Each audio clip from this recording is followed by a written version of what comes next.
Under.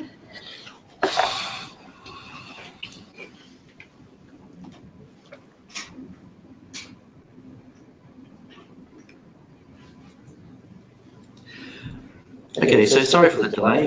We've actually had a couple of problems this end, but hello everyone and welcome to the 5th in our series of webinars for the education sector. My name is Sean Pascoe and I'm an advisory partner within the Sydney office of BDO. And I'm joined today by Justin Kiders, Managing Director at Wynnum Developments. Good morning, Justin. Good morning, Sean. So before we start, please let us know if you're experiencing any issues with being able to hear anything or see any of the information being presented. Please message us by using the chat box and we'll look into it as soon as possible. We've run a number of tests, so hoping there'll be no problems in doing that. Also, throughout the session, feel free to ask questions, and after the webinar, we'll follow up with you directly with as much information as possible. After the session is concluded, you'll also receive a link to this recording. So if there's anything that you have missed, you can go back to it. So, Justin, maybe for the listeners, you might be able to give a little bit of an introduction and overview of what you've done and your experiences. Thanks, Sean. Yeah, so briefly, our business has been running for 8 years, Wynnum Developments, and we're a specialist advisory consulting firm on property. We specialise in mixed-use developments, and the main areas that involves is residential, commercial, retail, and education and hospitality. So, yeah, we've basically looked at all the different uses and how we can create more integration and utilisation of the land better for landowners, and we take that from concept design all the way through to project delivery, practical completion and opening. So specifically now looking at revenue generation, or the topic of this webinar for revenue generation from underutilised property assets, and a little bit more specifically on education. The reason I suppose we've been involved in this in recent times is more looking at the affordability. So with changes to government that's been occurring in the last few years, there's been pressure on some of the education facilities being underutilised, and there's only a limit to how much fees, if you like, education fees can change, and there's funding shortfalls from government supplies. So a lot of the education providers have been looking at how can they generate further income. So one of those is through property. So we've been working with different facility owners and service providers of how they can generate alternative income, looking at their asset portfolios, looking at profits they can achieve through that land itself, and then potentially cohabitation or sharing of facilities. So facilities that have a higher utilisation or higher occupancy from both theirs and or other uses that can cohabitate on their land.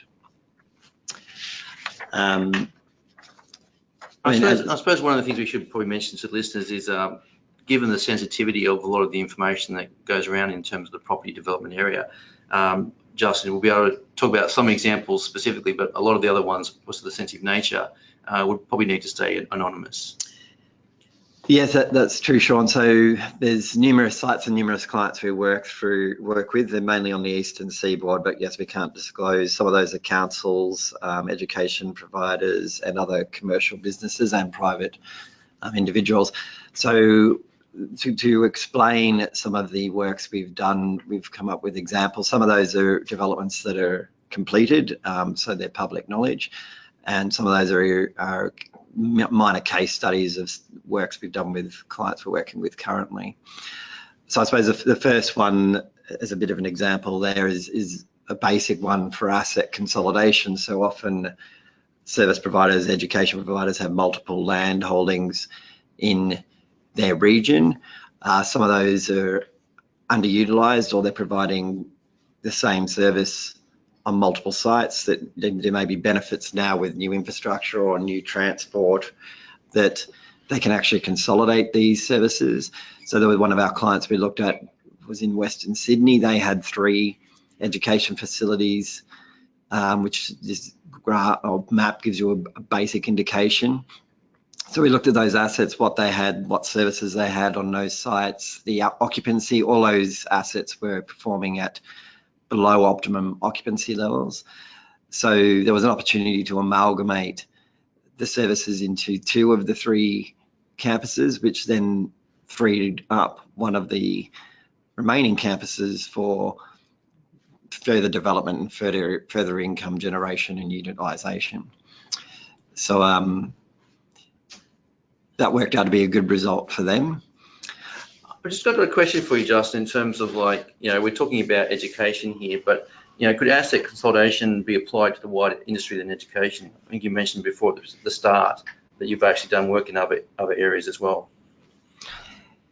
Yeah, so often the REITs do this very well because it's their specialty in working in property, but a lot of other corporations, government agencies, education service providers and so forth have large or substantial land banks where they have not just land banks, they have built form assets that are underutilised. So no matter how large or small, we go in and you can look at the whole portfolio and go, okay, which ones are working, what occupancy are they working to, how are they utilised, and the pros and cons of those assets, and then how can they be better utilised or make more returns, not necessarily just disposal, because that's the basic one, you just sell an asset. Right.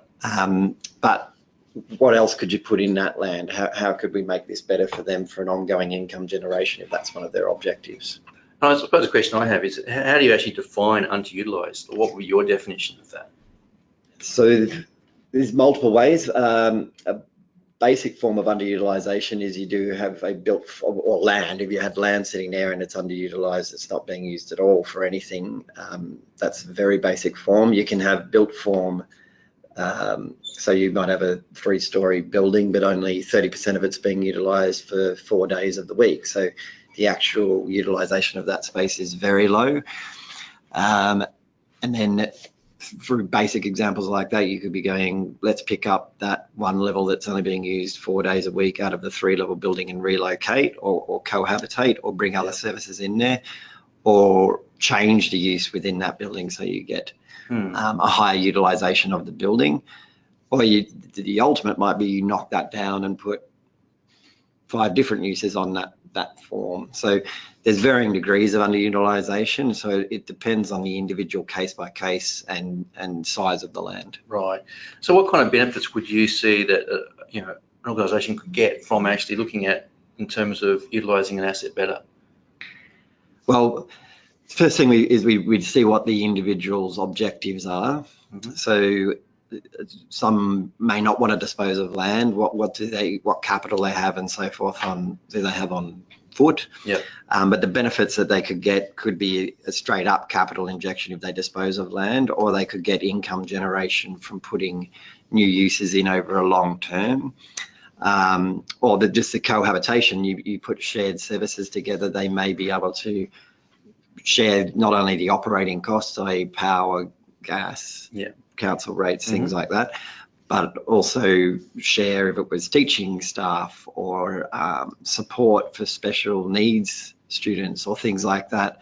There's just operating benefits in the everyday business that can be benefits for reviewing the asset utilisation. It's not just financial, but also, I suppose, opportunity cost as well in there, in terms of you could use it for other purposes. So absolutely, that's good. Absolutely. Yeah. So I suppose that leads into how do we generate income from the sites. So the first thing you'd look at is we always do a macro to micro approach. So this slide is giving it's focusing on Sydney.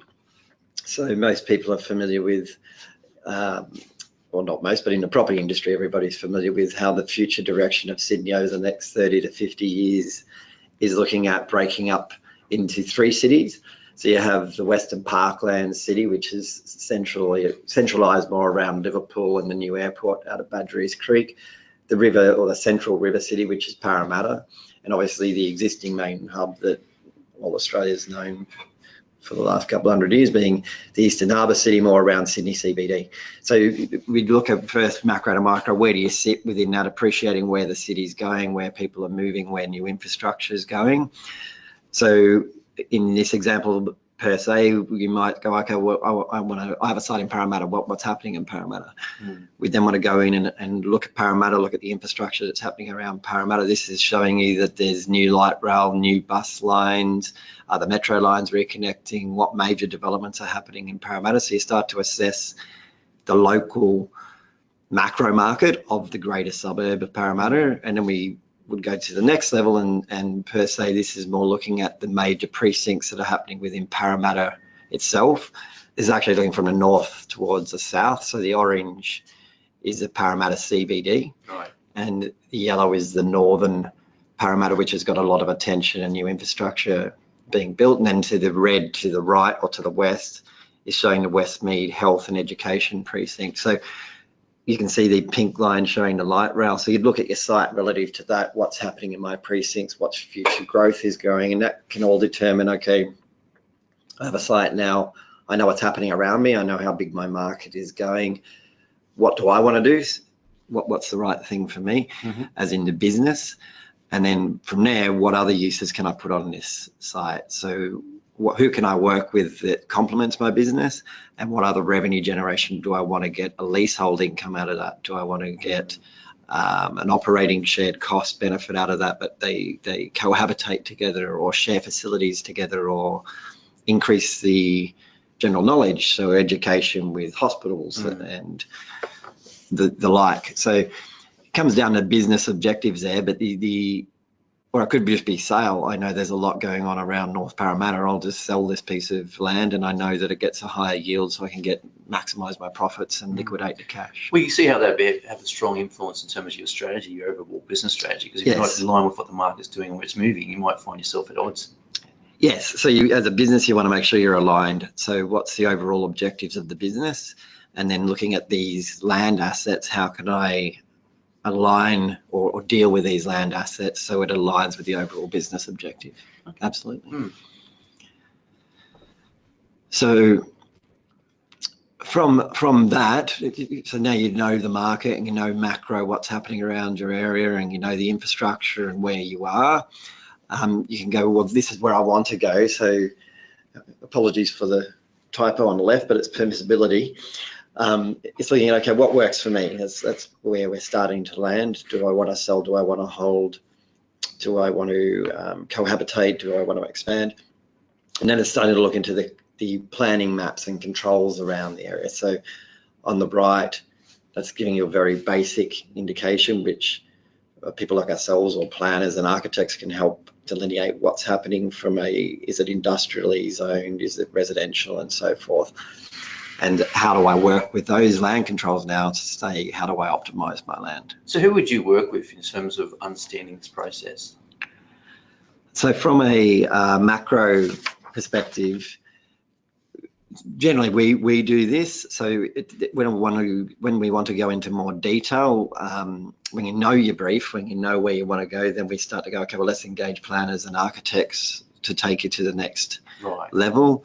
A lot of if you know your way, and the REITs do similar, if you know your way around the property industry, a lot of this is information that's publicly available with council websites and things like that. So it's easier to source, but it's knowing where to look and what to look for. So floor space ratios, how much density I can put on the site, how much height, how much setbacks and things like that, to understand the capacity of your site and what uses you can do on your site. And it'd be very important to know those barriers in terms of what you can and what you can't do. Otherwise, you might find yourself at the wrong end of I suppose, a council or some kind of environmental agency. Yeah, absolutely. First work out what you want to do, and then work out what you can and can't do. Absolutely. Don't go too far down any track before you've done that. That's the first thing you should do before you talk to anybody about drawing or likewise. Yes, so that leads on to how do you actually generate the income out of that? So often, just doing a layman's example, you have the baby boomers often have a lot of capital, but they don't have any, not across the board, but cash to actually invest. So some of the owners of land or education facility owners might have the facilities but not the land. So there's different ways of dealing with the opportunities on your land other than just going, I need 10 million or 100 million or $1 billion to realise the benefit. And as I said before, you go through the demographics and the market, and you go through what the land can assess. So these three things you need to know to point you in direction of where you're going, because there's no use going, oh, let's go do a huge mixed-use $300 million development if you don't have access to capital or any security or any ability to get that sort of fund. So how else can you realise the value for that land?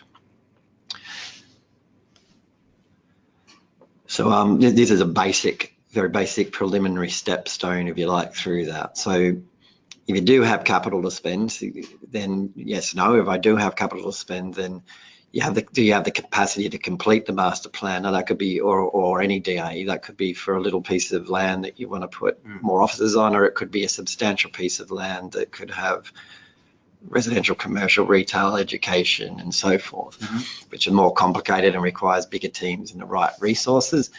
So that's going, before you go too far down that, have you got the right team or the right people to help manage that? And yes, no, or do you want to have the right team? Because some businesses don't want to get sidetracked into developing this size asset because it's not their main game.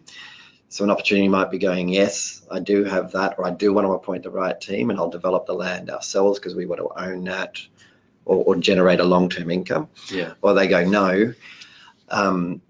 Therefore, you might outsource that. It might be smarter for the landowner to go, okay, I'll joint venture that with another business that does have that capacity, but keep a vested interest so you can get long-term yields, but let that business have the heartache of doing a joint venture or some opportunity like that. So it's not always do it yourself, and it's not always, it's got to align with your business objectives. So in terms of appointing the right team, so what would be your advice in terms of how you would structure that team if you were going to do it yourself, or even if you were going to outsource it, but you still want to maintain control? So first of all, it really comes from a top down. It comes from a project governance and who's the sponsor, who's sitting, who's taking ownership of that, and knowing within the business itself, it knows how it wants to run it, because sometimes the actual problem can be an internal problem that there's no real clear structure of how the project can move forward. So it's good if the business knows how they want to run. Yeah. And then appointing, well, in the industry, it's a development manager, development director. So they have a general view of the whole asset and the whole class and the whole property. So they have knowledge over land, authorities, design, sales and leasing, construction, finance. So can help put the whole lot together. Often the old school, I suppose, is you just, and architects are awesome, but architects won't be fully over the market. What's the revenue, or fully over the cost, or fully over how do you fund it? Because these days, in all the changes to the funding world, the greatest idea might not get any investors or any traction or any commitment. So it's great to come up with a $200 million plan, but if nobody's going to invest or banks won't lend you the money, it's and the assets have to be positioned with that in mind, or from the start, or you won't get the end game working. Okay. So sorry, just on the if you don't have capital, so if you're cash poor, if you like, but you do have assets, but no cash to dispose or invest in the short term, but you should look at trying to maximize the asset for yourself. So know what this asset or this piece of dirt can be. That wouldn't allow a lot or take significant funds, but that might involve some feasibility studies, a planner, and maybe an architect for a concept, but a very basic concept like mud mapping sort of design. And then you as an owner know, okay, well, you might have thought these two shops you had in Parramatta aren't worth much, but now you know the opportunity that can be derived from it, and then you can potentially target how you sell it. Sometimes open market is best, but as the market's moving now, which it is, it might be better to target the right player to work with you, or even, as I said before, they might take out the land for you and you get a lease back later on, or get a stratum, so you don't actually lose control forever. You might say, I want to keep 200 square meters in this building and let somebody else develop it. So again, there's alternatives Two, if you don't have cash, but realising a better yield for yourself with letting somebody else go through the opportunity. So you can see that people could make mistakes in terms of just getting there and just selling it without actually thinking about the potential value for the future to some degree as well. Yes, yes. So often there's transactions that are off market, and they can generate, and often do generate. If you've got the right party, then the right party should pay the optimum price. But it's you knowing as well what you can do and getting out of the asset what you want. The last few years, open market's been best because the market's been very strong. But that's changing now with residential rates slowing, certain cities occupancy rates slowing. It's getting a little bit more difficult to realise the optimum value. And some owners don't want to realise the value; they want to keep skin in the game. So that needs advice and help to go through those channels on how can I keep some sort of land owning but get some yield back. Okay. So this, in working in education facilities for the last few years, this is a bit of an example of how we've helped clients get to realise benefit from their land. So first of all, working out what's your objectives for business. So the primary start is what do you want as a business, not just what is the land. You're the business, you're the owner, you've got to look for your future. So in this particular one, it's more about an education facility, and it's saying these were the complementary uses that they saw that they wanted to achieve on the site. So you can see those there. I won't read through them, but we then pass all those, and a lot of those aren't revenue generating, but they're services that are required as a core business or part of the core business unit. And then we added the commercial uses that could potentially go on this site that could add value or generate income or provide capital. So out of those, and there were numerous more, it's picking ones that they thought they'd be happy to sell that could complement the complementary uses above. So they're not in conflict, or they can cohabitate. So like a cultural centre next to an education facility, or swimming pools, the students can use that, but it could be also to the public for public fees and revenue generation and public operators. So with the complementary uses, I mean, what you've got any examples you can give us of where maybe they'll generate some benefit from those uses? I'm sure there'll be different types of things, but this may be an example or two. Okay, so I mean, specifically with the education, or even just cohabitation of primary, secondary, tertiary, and the sharing of complementary uses, there's support needs that can be then the costs of high needs students can be borne amongst 3 entities instead of 1, or 3 operators instead of 1. So the benefits flow through. Likewise, like major infrastructure, like putting in pools, gymnasiums, health facilities, they're a significant capital outlay, but if they're cohabitated or shared by multiple complementary uses, then the cost overlay of that is reduced, and even more so, they could be revenue generating. So they could be outsourced to, like, say, a Fitness First might run it, but then these education facilities have the ability to use it for X days a week for X hours, or even commingle with the public at certain times. Yeah, you get to see how a pool could actually generate some revenue, can't you? Yeah, yes. There's a pool at Chatswood, North Sydney, that's privately run by Fitness First. It's been running for probably 10, 15 years, that the local schools tap into and utilise it for lessons and so forth, but it's no impediment to the operation of the gymnasium. Okay, sweet. So, like when we went earlier on in the presentation, you need to obviously understand the uses. So the ultimate, if you like, or not the ultimate, but often for education, as this example, or commercial, mixed use gives you one of the biggest variety of uses that you can put on the site.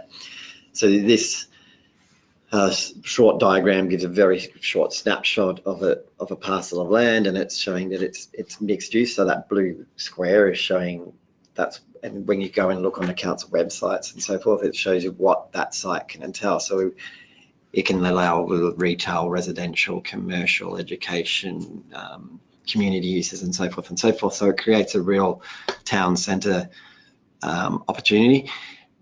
Then the heights that are permissible, and then the actual floor space ratio. So how high can the buildings go? and then how much built area I can do per square metre of dirt, for want of a better word. So on this sort of a use, we'd be assessing it with the owners what their primary drivers are. And this gives us the ultimate flexibility with the owners to try and look at all those other complementary uses that were in the slide before. However, some zonings are different. So the complementary uses on the slide before, when we go through that process, might knock off half of them because they're not permissible. So it might only be commercial and hotels that are allowed, and retail, but not residential, as an example. So this is just giving you a bit of an example of how to do that. If you have a large enough land holding or get an amalgamation of uses in the area and council support, you could also potentially look at planning proposals and changing the uses. But that's a longer term process in any state and would take several years. So you'd only look at investigating that if you had a significant land holding. I can see it'd be a bit of a challenge too, being able to work out what you can integrate onto the one site, the different uses. Do you have an approach that you use necessarily? Yes, every site's unique. So there's, I suppose, not necessarily a rule of thumb. I've got some examples, if you like. So it's first working out the brief and what the objectives are, and then trying to position the accessibility and entrances and things like that suit the uses best. Yep. Often, some of the uses have privacy issues and also for even just value, giving them a premium location or prestige for entry, whereas more public uses need to get optimum convenience, like retail orientated uses or recreational uses and so forth. This mixed use opportunity here, this is just an example of developments we've worked on. We didn't work on this site, but just as an example from a government site, but we've worked in this area. But of note, it was a council, so instead of an education, but a council facility, this amalgamates a few of the examples we've been going through previously. They had multiple land holdings in the area. They had a site, they planned putting in a recreational leisure use, a pool facility, which then had some retail, had some service, some health, some medical. And the future plan was then to roll the commercial office tower on top, which you can see on top of that building there. And then what they subsequently did was demolish and relocate their council chambers and free up another piece of land and put it on top of this. So one, they're getting an integrated mixed use that serves their needs, getting a higher yield out of their site with the mixed use on this site, but they freed up other land for further development. So it's a good example of a multiple tick box and this could relate back to education. So from an education point of view, I mean, there'd be obviously certain businesses that you want to basically have separate from the school if you're going to use them on the same site. I mean, how do you ensure that you can have that certain kind of business next to a school and protect the students? That? So that comes up, but unfortunately I can't go through specific site analyses. So I might just quickly flick to the web for a site worked on historically, but years ago put together the World Square development in Sydney CBD. So this slide gives a quick overview, if you like, or it's not a slide, it's Google Earth, but it gives you an example of an existing built form. So you can see this was a 2 hectare site. The greyish sort of built form you can see to the top right where you can see Optus. That was existing building, so it had the World Tower that Meriton built and a hotel. And when I was at Multiplex, we secured basically 2/3 of the site, which you can see in orange, wrapping down George Street and Goulburn Street to the south and Pitt Street to the east. What we managed to do on this site was to get a multitude of uses. So it's known for the commercial towers and residential that are on top, but we had to fit in education uses, childcare uses, retail, commercial stratum, premium office accommodation for A-grade office suites, office buildings, and hotels and gaming rooms. So the big key was going, we're building an A-grade office building, but we don't want to have, as an example, a hotel and a gaming lounge sitting right beside the front door.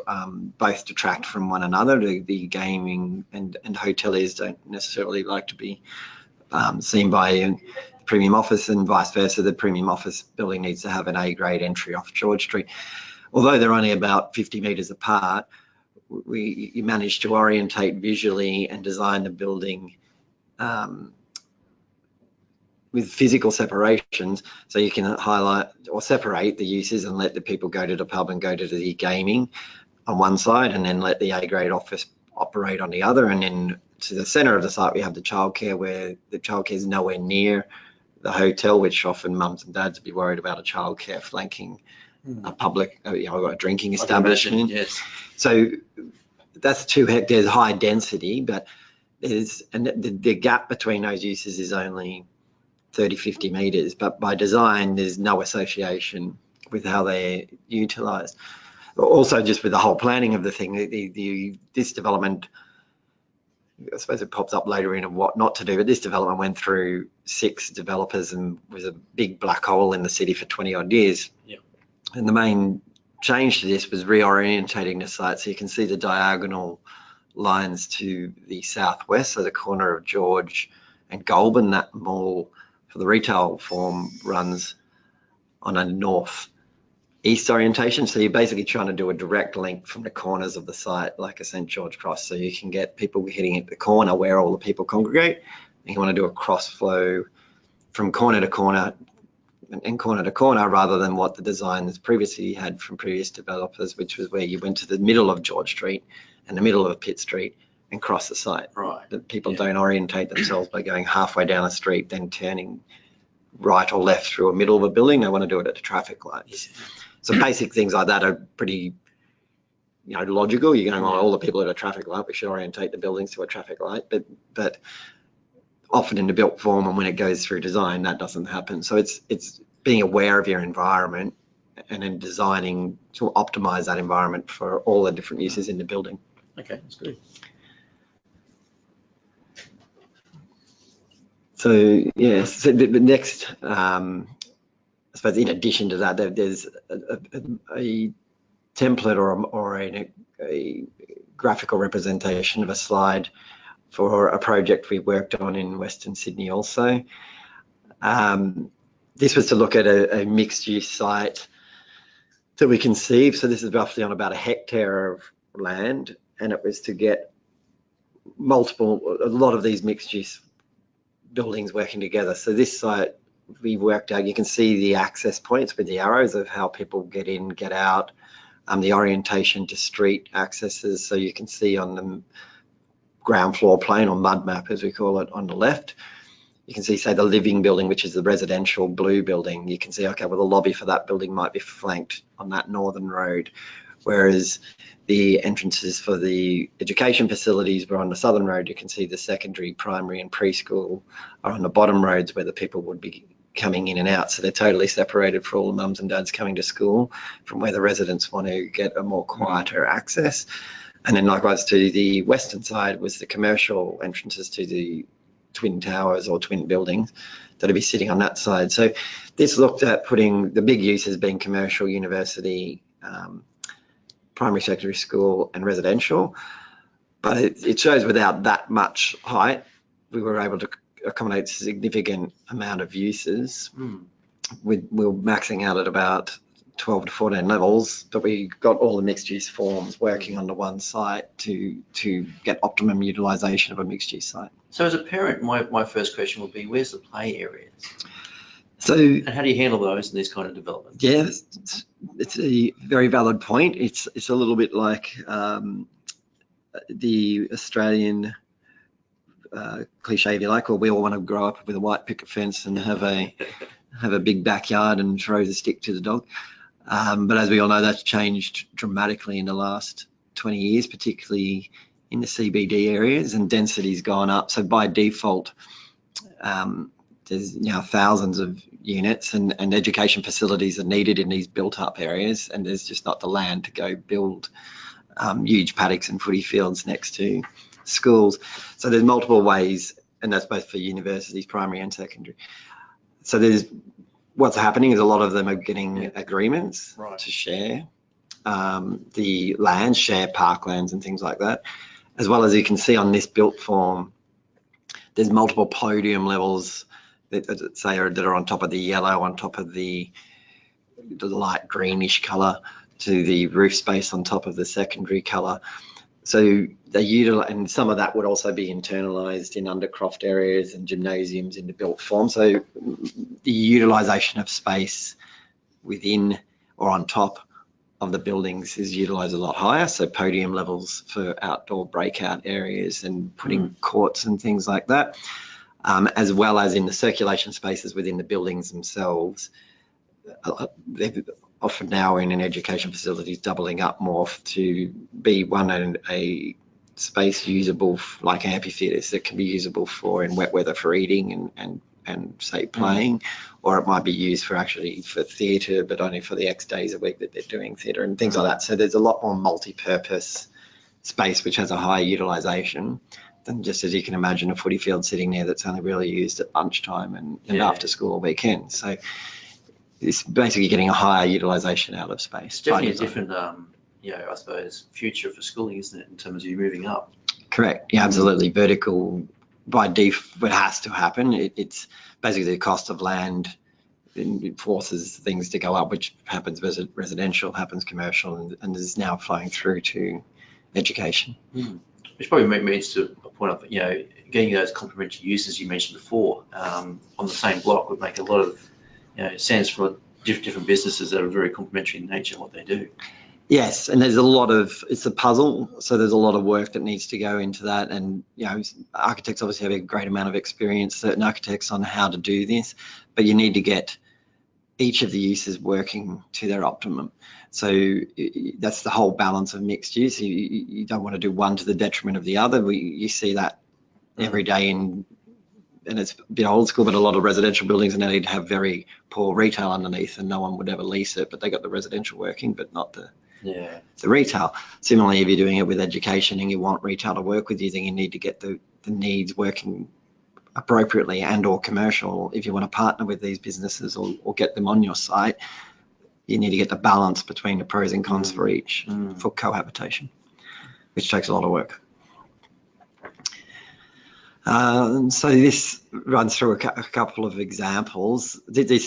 So we probably 4 years ago in Sydney, we were looking at vertical education facilities in Sydney, but more so for primary and secondary, and that was a big no-no, and there was a lot of objections from people we spoke to, and studies we did, but proved it, around the world it can be done, and there's different ways that you can do that, which is, there's a bit of a section of the GEMS World Academy in Chicago and how they did that with their play areas and separation of different classrooms. However, in Australia now that's evolved dramatically, and there's about a dozen that are if not already open, but under construction for high-rise schools.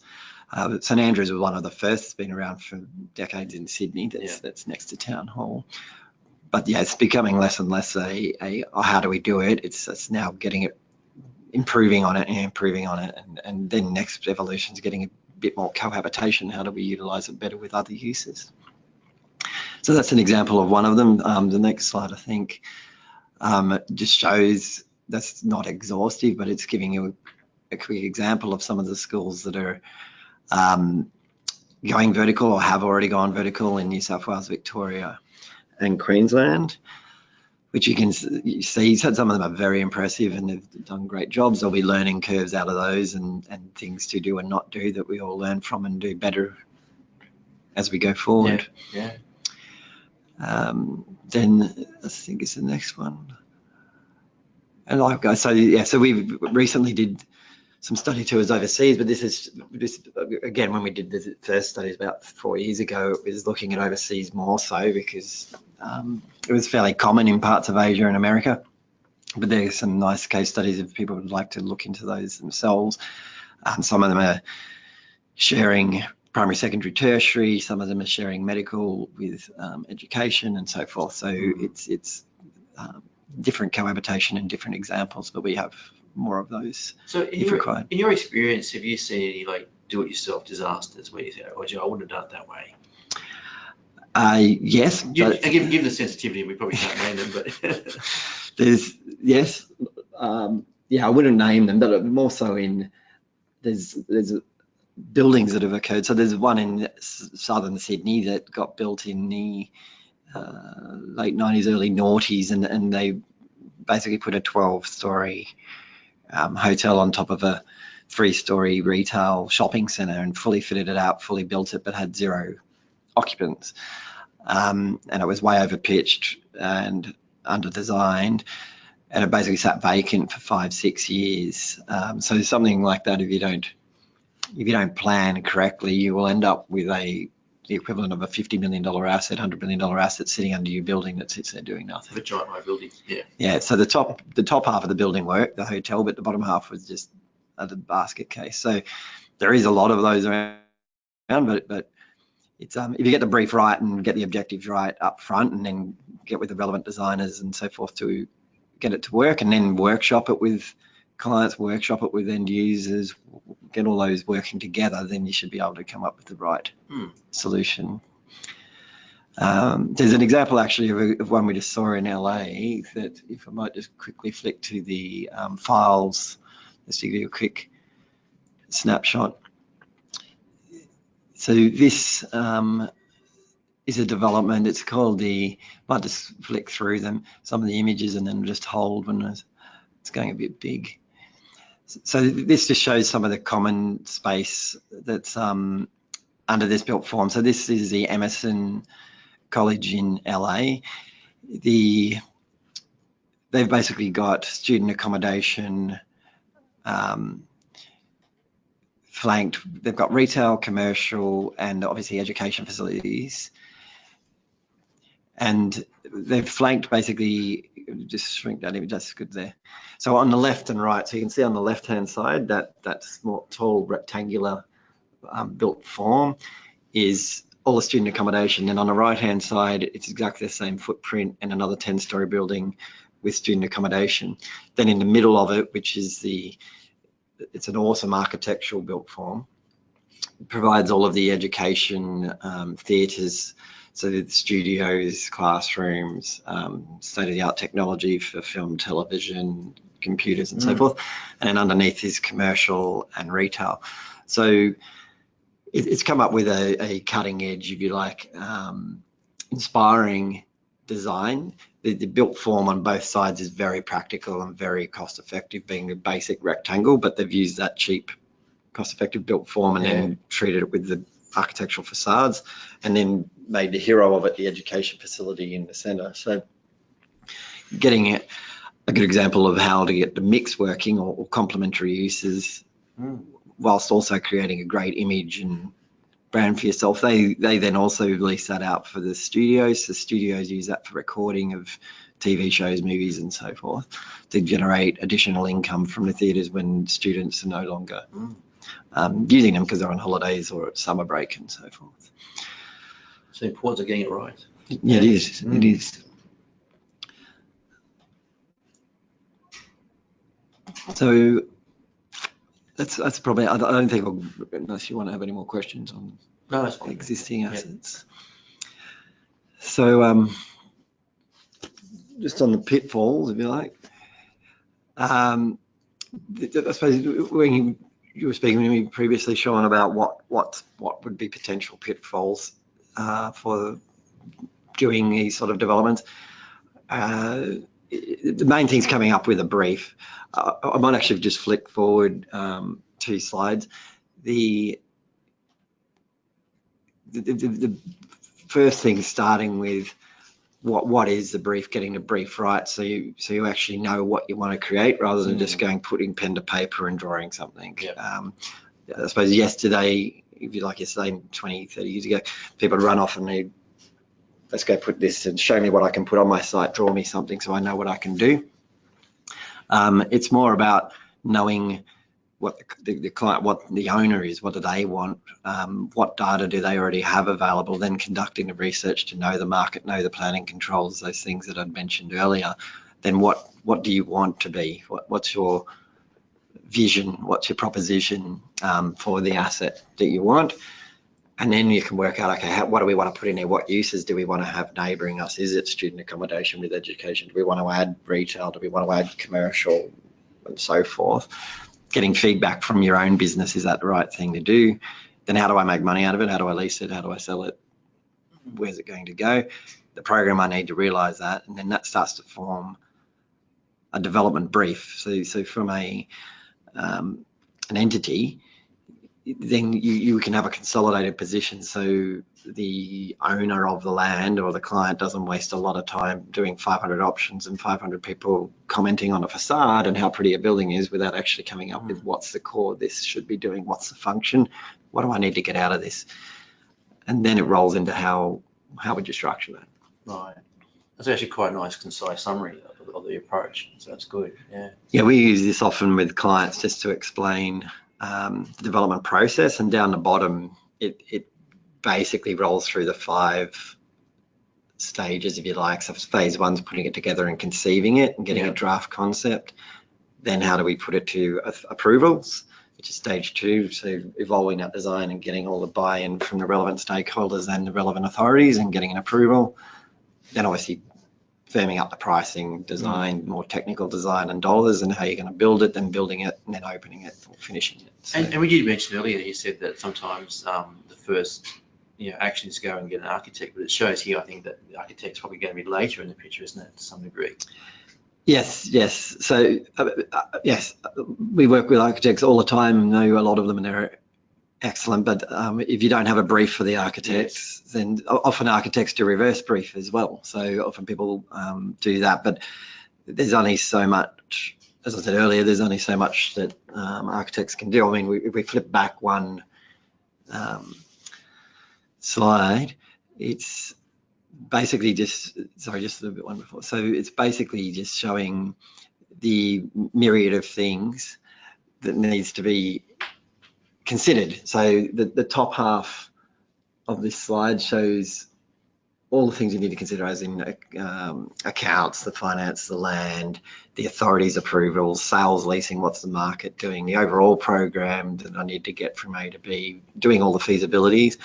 The market and the property environment's gotten more and more technical and more controls, and the finance world's gotten more and more controls and more technical.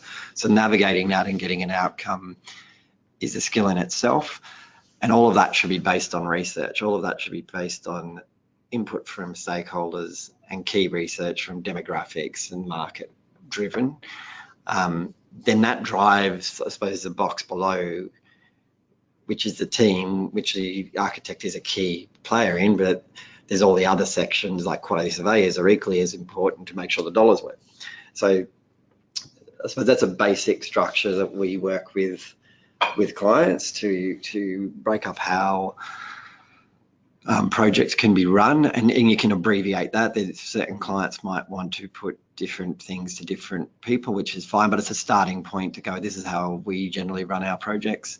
And it picks up all of the categories that you need to consider. It is quite complex when you look at that. So you can understand why a client would want one company or one consultant to actually manage this on their behalf, because if they're managing this themselves, they're going to have someone with that level of skill set across the organisation. I'm assuming a lot wouldn't have that. Yes, so correct. Some don't have it at all and they outsource. Some have the key person that's got like the development director, if you like, at the top of that table that does have a good knowledge of all of that, but then they engage more resources to have the horsepower to help them with the remainder of the elements. Some of them just do the yellow box at the top, but then they outsource the project management, which is more the design and construct orientated side of developing. So yeah, some need the whole lot, some have a bit and some have none. So it depends user by user. Okay, that's good. Very good. And the slide 2 just before that, it was just briefly, because obviously it's got to be integrated into the whole business. So the owner, how do you want to structure? So this is a bit of a typical one that we've obviously worked with yourselves on. Yeah, from a governance point of view, yeah. Correct. So that above that project structure, it's considered how it's run and who does what. The box in the middle is quite important, if you like, so the dotted lines that are linking some of the fixed lines, because obviously it's all got to integrate with the operating model on the left. So you can build all this, but if the left hand's not talking to the right hand, then it's all a bit superfluous when we open it, if you like, or finish it. So it's carrying along the whole business unit as you do it, that they're fully engaged and they're knowing what's coming and they have input to what's being developed, and making sure that change management and that governance is in place so that there's a procedure to get from A to B. Okay, that's good. So yeah, the main pitfall starts with the brief. Exactly. If you don't have the brief right at the start, you're not going to really roll. Well, most projects go wrong at the start, don't they? The planning stage. Yeah, exactly. Well, you waste a lot of money and have to turn it all around a year later and start again. So, yes. So I suppose from my point of view, if I take away 4 things, is that from what I'm seeing from the conversation is that basically revenue generation of underutilised assets applies to across many industries and across many asset classes. You mentioned education, you also mentioned councils, and I'm sure there's other industries or businesses out there that I suppose based on this might even think about, well, do we need to go back and have a reassess of what we've got? Another takeaway is the fact that the face of education is changing. We're looking at those vertical mixed schools going upwards, and you can see there's going to be a lot of change management required in terms of changing people's views of what a traditional school looks like and what's going to be looking like in the future. And some of the challenges around that.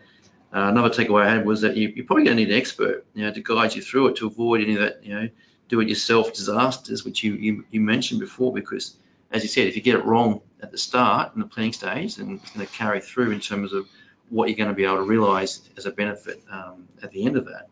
And finally, I think from what I've seen per the discussion is that there's a lot of businesses out there probably have a lot or a number of assets that could be actually better utilised than they currently are. And that's just from going through this discussion, is that I'm already thinking about some of my other clients that have come up. So yes, yeah, absolutely, Sean. Exactly, we've done it with education and then councils, and then even some of the corporations that, like say an example, a corporation like Unilever that has a huge operation, but property is not their priority. So it's sometimes stopping and checking what's in your portfolio.